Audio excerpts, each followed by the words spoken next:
Hi welcome to my YouTube channel Praveda Malnad. ಯಾರ್ಯಾರೆಲ್ಲ ನನ್ನ video ನೋಡ್ತಾ ಇದ್ದೀರಾ ಲೈಕ್ ಮಾಡಿ, ಹೊಸ್ದಾಗಿ ನೋಡ್ತಿರೋರು ದಯವಿಟ್ಟು ಸಬ್ಸ್ಕ್ರೈಬ್ ಮಾಡ್ಕೊಳ್ಳಿ.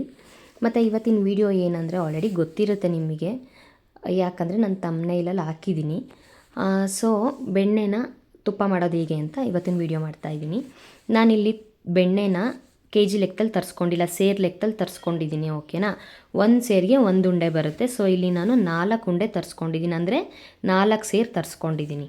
ಈ 4 ಸೇರನ್ನ ಏನು ಮಾಡ್ತೀನಿ ನಾನು, ಉಂಡೆ ಡೈರೆಕ್ಟು ಒಂದು ಬಾಣಲಿಗೆ ಹಾಕ್ಕೊಂಡಿದ್ದೀನಿ.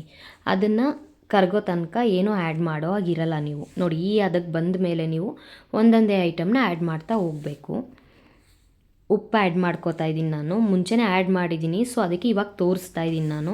ಮತ್ತು ತೋರಿಸ್ಬಿಟ್ಟು ಏನು ಉಪ್ಪೇ ಹಾಕಿಲ್ಲ ಅಂತ ಕ್ವಶನ್ ಮಾಡಬೇಡಿ.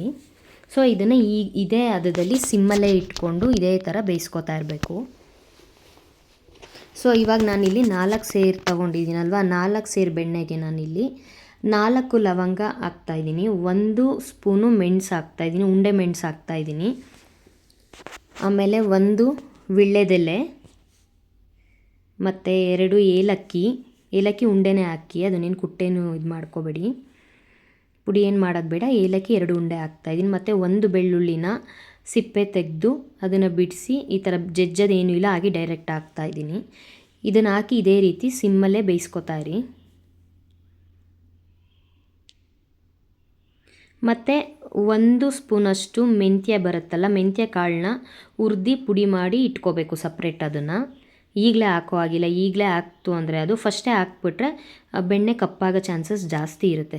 ಕೆಲವ್ರು ಗೊತ್ತಿಲ್ಲದೆ ಹಾಕಿ ಅದು ಕಪ್ಪೆಲ್ಲ ಆಗಿಬಿಟ್ಟಿದೆ. ಸೊ ಹಂಗಾಗಿ ಅದನ್ನು ಲಾಸ್ಟಲ್ಲಿ ಹಾಕಿ, ಒಂದು 90% ಆಗಿದೆ ಅನ್ನೋ ಟೈಮ್ಗೆ ಹಾಕಿ. ಹೇಗೆ ಆಗಿದೆ ಅಂದರೆ ನೋಡಿ, 90% ತುಪ್ಪ ಕರಗಿದೆಯಾ ಇಲ್ವಾ ಅನ್ನೋದು ನಮಗೆ ಗೊತ್ತಾಗುತ್ತೆ. ಅಲ್ಲಿ ಸುತ್ತ ನೊರೆ ಬಂದು ನಿಂತಿರುತ್ತಲ್ವ, ಹಂಗಾಗಿ ನಮ್ಗೆ ಆಲ್ರೆಡಿ ತುಪ್ಪ ಕರಗಿದೆ ಅಂತ ಅರ್ಥ.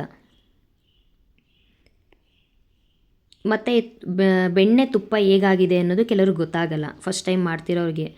ಸೊ ಅದೊಂದು ನಾನು ಫಸ್ಟ್ ಟೈಮ್ ಯಾರ್ಯಾರೆಲ್ಲ ಬೆಣ್ಣೆ ಕರಗಿಸ್ತಿದ್ದೀರಾ ಅವ್ರಿಗೆ ಇದೊಂದು ಟಿಪ್ಸ್ ಹೇಳೋಕ್ಕೆ ಇಷ್ಟಪಡ್ತೀನಿ. ಏನಂತ ಅಂದರೆ, ಬೆಣ್ಣೆ ತುಪ್ಪ ಆಗಿದೆ ಅಂತ ಹೇಗೆ ಕಂಡುಹಿಡಿಯೋದಂದರೆ, ಸುತ್ತ ನೊರೆ ಬಂದು ಮಧ್ಯದಲ್ಲಿ ನಿಮಗೆ ಬಬಲ್ ಸ್ಟಾರ್ಟ್ ಆಗುತ್ತೆ. ಓಕೆನಾ, ಬಬಲ್ ಸ್ಟಾರ್ಟ್ ಆದಾಗ ನೋಡಿ ಈ ಅದಕ್ಕೆ ಬರಬೇಕು. ನೋಡಿ, ಈ ಥರ ಸುತ್ತ ನೊರೆ ಇದೆ, ಮಧ್ಯದಲ್ಲಿ ಬಬಲ್ಸ್ ಇದೆ. ಸೊ ಬೆಣ್ಣೆ ಆಗಿದೆ. ಇದನ್ನು ಆಫ್ ಮಾಡಿ ತಣ್ಣಗಾಗಕ್ಕೆ ಬಿಟ್ಟಾಗ ನೋಡಿ ಆಯಿಲ್ ಈ ಥರ ಇರುತ್ತೆ.